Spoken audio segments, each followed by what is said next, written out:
long before it became obvious when we weaponized the US dollar in 2022 and the de-dollarization started, way back in 2014, the world recognized that America was getting too fat in debt. It was losing credibility. It wasn't the prettiest girl at the dance anymore. It kind of had some blemishes. The fat was getting fatter. The debt was getting bigger. And so by 2014, we started seeing a net sell-off in US Treasuries and a net buying of physical gold. That became more and more extreme after the weaponization of the dollar against the ruble, etc. But, that genie doesn't go back in the bottle. So we can't deny that the simple fact is that the US Treasury, because there's so much debt and because it's been weaponized, those two things in combination have made it less loved. And if it's less loved and we still spend far more than we take in tax receipts and GDP, and 1/2 of our 3% GDP growth was purely based on stimulus.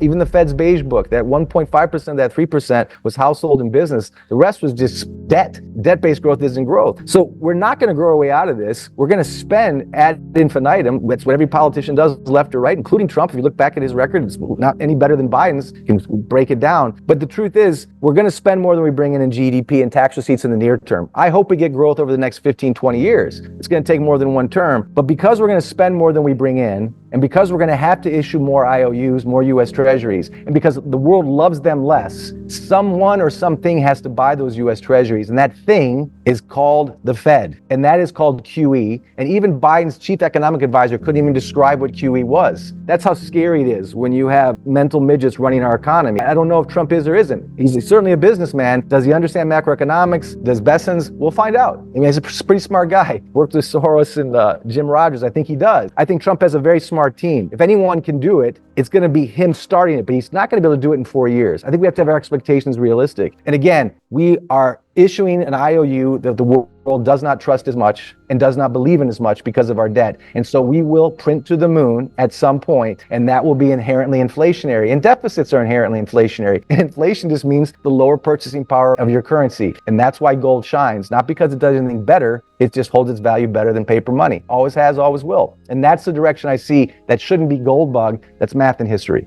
Well, there's so many backdoor QE methods that don't involve just the Fed adding zeros to the balance sheet over at the Eccles building. I mean, again, the most obvious, of course, is with the Treasury General account or with the reverse repo markets. You can create liquidity that way. You can issue more IOUs from the short end of the curve to take pressure off. And then, of course, there's the exemption from the supplementary leverage ratios, which I think will become actual at some point, where the too big to fail banks can effectively float a bond trade for the government, basically buy US Treasuries for the Fed and basically do the QE off the balance sheet of the Fed, become forced buyers of the Fed and get a spread on the interest on excess reserves. It gets wonky math, but between supplementary leverage ratios, the reverse repo markets, the Treasury General account, and in these kind of wonky, complex mechanizations that go on in Wall Street and DC, there's been a lot of backdoor liquidity in ways around the Fed having to admit expanding its balance sheet as it's been doing QT and rate hikes for the last year and a half. But I think we're going to see QE to the moon at some point. But, you've seen the reverse repo market lose liquidity at the same time the Fed was,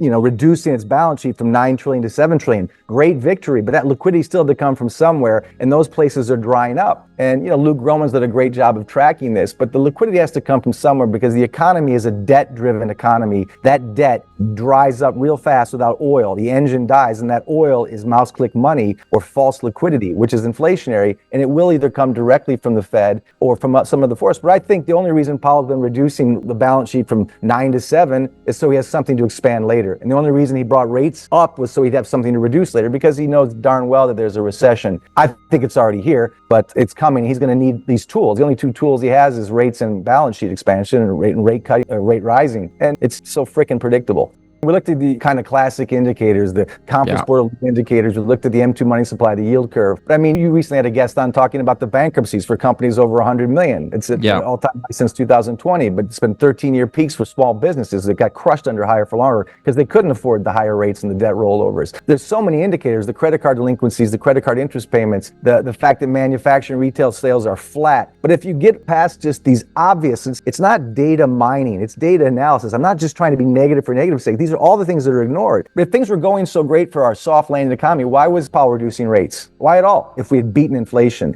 it was a soft landing. And why did Harris have such a hard time getting elected then? Usually the incumbent does fine when the economy's fine. But I think people voted with their wallets again this year. And look, even the Department of Labor is revising its employment, new job projections for the whole year. The whole year is going to be revised down, negative, they're not going to beat their measures, they're going to be below. And that was the excuse Powell used all year to justify, we can afford to cut rates now because the economy's strong, labor is strong. That's empirically simply not true. And now the Department of Labor and the Bureau of Labor Statistics are going to confirm that. They waited till after the election to admit that all those projections were, a little too optimistic. So it's very political. But you can't fight the math, and you can't fight the fact that U6 unemployment is 7%. That's a lagging indicator. It's going to be much higher, especially if they start cutting jobs in D.C. So I'm just saying, what more evidence do you need of a hard landing than all those things, except for what? The S&P over 6,000 and the NASDAQ over 19,000? That is not the economy. That is an inflated market, but that is not going to save those poor families trying to struggle through each month's rent and going to Costco and who can't afford their car payments and are seeing record-breaking delinquencies in credit cards at rates no one should be charged. They're criminal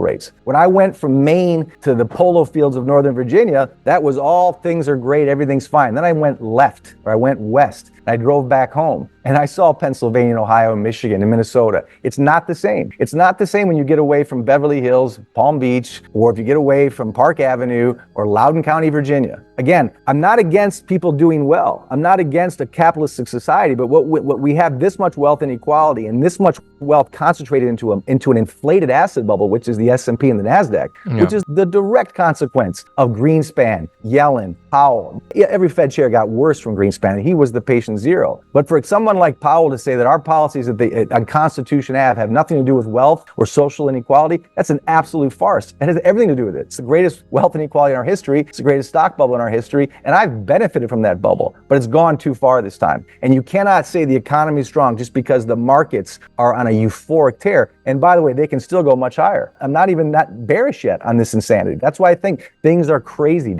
By the way, when he was elected in 2016, gold retraced as well. The DXY went up and gold retraced. There's like the Trump rally, the Trump market, the Trump dollar, the strong America, the strong dollar. Look, I think in the near term, the DXY can go up. I've always said I see a trading range of the DXY between 100 and 110. I don't see it at 150 or at 70 either. This is the debate I've had with Brent Johnson. And I could be wrong, but I think in the near term, there is this sense that the trust that America is going to lead the world. It still leads the world despite all its warts and flaws. It's still America. Trump's going to do things strong for America. He's going to end the war in the Ukraine, which I actually hope and think he can. But I'm saying all this optimism and all this kind of flight to the dollar isn't a surprise. It happened last time, despite all the polarization and all the criticism of Trump. But again, in the long run, and no matter what the DOGE or the Department of Government Efficiency does with cutting spending or cutting waste, there's going to be so much spending under Trump. And there's going to be so much need to support our bond market because of that $36 trillion in unloved IOUs and $36 trillion in debt and all the IOUs that have to be issued the next 4 years, that they're going to have to inflate their way out of this debt crisis. They're not going to grow their way out of it. That's my opinion. It doesn't mean it's the end of America. Every country, once it's over its skis in debt throughout history, without exception, has to choose between the bond market and the currency. And ultimately, they need to weaken the currency to support their bond market. And so Trump will get his wish because he'll spend ad infinitum, as he should, to keep the markets and the bond markets alive and to keep these policies going. But that will weaken the dollar. And a weakening dollar is ironically an invisible tax on everyone, but it hurts the middle class the most. And there's a point where you have to be realistic, like Harvey or Milei can be in Argentina, because everybody is so on their knees. He can say it like it is. We still want to pretend that there's a way out of this. And that's why it's no fun to be around me. I'm not data mining to be negative. I'm not trying to be left or right, or just, for God's sakes, pro-gold. That's not even the point. What I'm trying to say is every nation throughout history, because this is much more about history and math than it is about gold, the DXY, spreads on the junk, and the triple C's and the triple B's, and all the wonky stuff we do on Wall Street. It comes down to being very simple. We have too much debt. The only way to help the middle class is to grow and give them jobs. It's going to take longer than 4 years, is all I'm saying.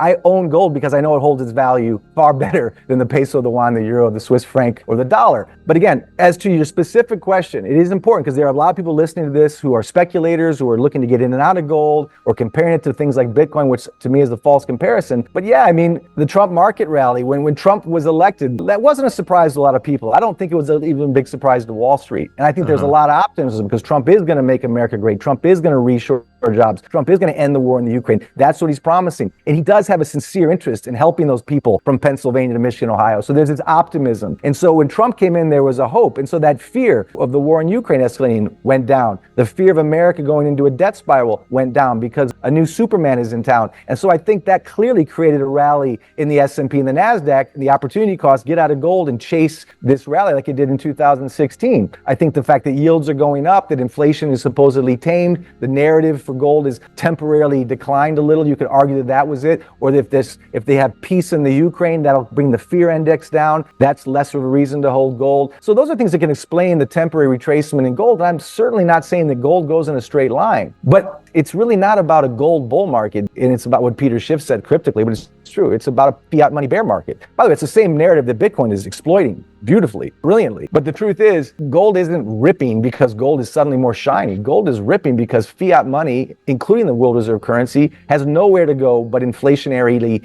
debased to solve the debt crisis. And it's a global problem. And then you add on the other factors like de-dollarization. It's not just a bogus headline. It's forgotten now with the Bitcoin hype and the Bitcoin reserve, American reserve Bitcoin accounts and all that. There's a lot of hype right now. Yes, but strip away all the fog, keep your eyes on the lighthouse, and paper money is just losing its value. So gold will continue to go cyclically higher. We can talk about whether it gets revalued to help pay down some of the debt. Those are all pie in the sky notions that would send gold to record incredible highs overnight. If you're an investor and owner rather than a renter of gold, if you're looking at your kids' wealth, then the legacy of money you've already made, whether it was lucky like me on a pre-IPO, or whether it's lucky like a lot of my friends in Bitcoin, or whether it was hard-earned, or whatever it is, when you have wealth, you can decide, do you want to take a risk to grow it? God bless you. Or do you want to preserve what you have? God bless you on that too. So it's two very different mentalities. It's not smart versus stupid, right versus wrong.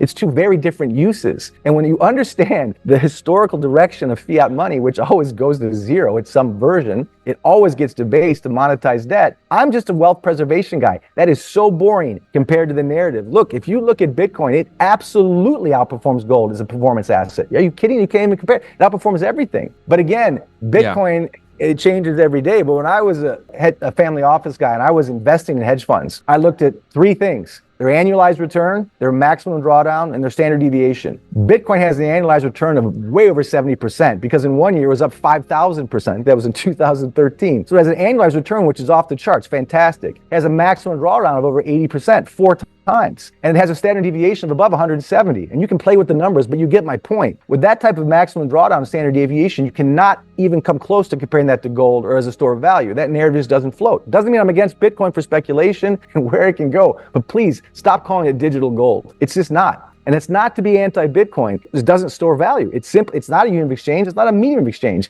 You can at least say that gold was once money, and it's certainly being stacked by central banks in the East because it's being used as a store of value and a medium of exchange to net settle oil deals between China and Russia. So gold is money, and gold is a preservation asset. It is a store of value. Bitcoin is the speculation asset of a generation, and I have nothing against that. But please call it what it is. If you can create peace in the Middle East and you can end the war in the Ukraine, he should get the Nobel Peace Prize for that. That's a fantastic thing. If he can actually pull it off, and I think he certainly has, Putin's ear far better than the Harris and Biden administration. And I don't want to get into that very polarized debate, but I was completely against the sanctions, as many of us were. It has nothing to do with being pro-Putin or anti-American, but I think this was a proxy war on the back of a lot of sadly dead Ukrainian and Russian soldiers that could have been avoided. That being said, the idea that Putin and Trump can hopefully reach a peaceful agreement before we escalate, before he comes into the White House, would be fantastic for the world. It would probably be bad for gold, which I have no problem with. Because again, I hold gold 10, 20 years out. I'm not worried about a $200 or $300 or 5 or 10% retracement if I'm holding gold for the long term. If we have peace in the Middle East, of course the gold price is going to go down. But ultimately and eventually, the gold price is going to go up because every country in the world is in debt up to its nose and it will debase its currency. And that's why it's such a crazy world, Dave. I mean, even China, look, China from the 1990s to 2000 was 40% of global growth. Now its debt to GDP and GDP numbers are almost as bad, if not worse, than America. 60% of its groundwater is rotten. Its demographics are horrible. It has to import its food and its energy. Right now, China is having a major banking crisis, financial crisis. They're no longer the engine. They're no longer the buyer of last resort or first resort. Remember years ago, GDP for China was up every year, 8% automatically. It was like concocted on an algorithm. But again, when China catches a cold now, the world gets sick too. But right now, I'm in Europe. Look, the PMIs out of Germany are horrible. The PMIs out of France are horrible. They're not even that great in America. China's in recession. Germany's in recession. The UK, in my opinion, is in recession. France is barely hanging on. The US is still the best horse in the glue factory, but it's over its skis in debt. All these countries share the same disease. They're over their skis in debt. They're going to debase their currency. In the long run, that means gold goes up. I was just in a conference where Clem Chambers, he gave a fantastic presentation about gold is war. Whether you're actually at war or not, gold is a national security asset, because in times of war, gold is the only asset that works if everything breaks down. And he didn't say, I hope we have war that expands in China, or I hope we have war that expands in the Middle East or in the Ukraine. But he says just the tension, for which there's no end in sight, creates a need for gold. And it's one of the many other reasons that the BRICS Plus nations and the UAE and Saudi are stacking gold.